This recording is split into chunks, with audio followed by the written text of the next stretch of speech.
Bun venit la canalul meu XS în România și ne jucăm la Among Us. Puneți sunetul mai mic, bine? David Putei, Marcus și Levi, fratele. Dar puneți sunetul mai mic, că dacă nu știm dacă suntem impostor sau crewmate. Bine. Uite un pic la mine ce sunt eu. Levi. Să nu zici cine ai, bine? Dacă sunteți morți, nu vorbiți. Ok, dacă nu zic. Ok, hei. Să te uiți. Ok, dacă ți arăt. A? Ce-i? Aia nu e impostor. Nu. Aia, nu tu ești verde, că verde îl omoră pe Marcus, nu minți. Eu sunt... Dar de ce zici? Pentru că Levi nu știe să scrie în engleză. Nu e. Nu mai stai, uite.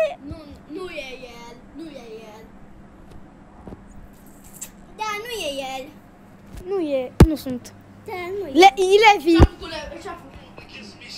Ba nu. Să câștigi. Nu e el. E mort. Eu l-am văzut cum l-a omorât pe Marcus. Marcus nu m-a văzut pe mine. Marcus, ai murit. Eu îl votez pe mort. Marcus a murit bine. Eu am fost.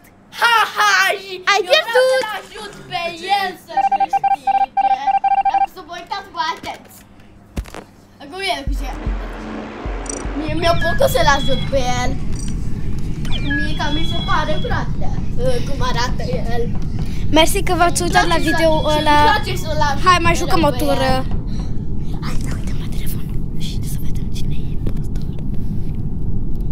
Da, vezi că ne ajutăm unul pe alții, ca și cum eu te-am ajutat pe tine. Ok. Ai văzut XS în Ero YTB. Acum jucăm. Dar să ziceți nimic. Să zici nimic.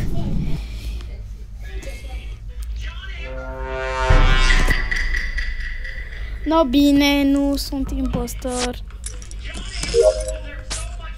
Hai că te ajut să câștigi. Aici.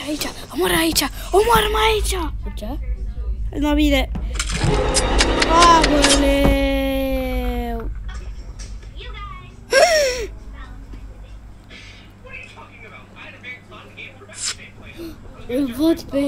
Îl văd pe cineva e mort.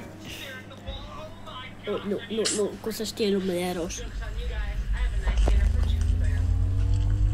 Dar parcă nu era la... Stai, n-avem la...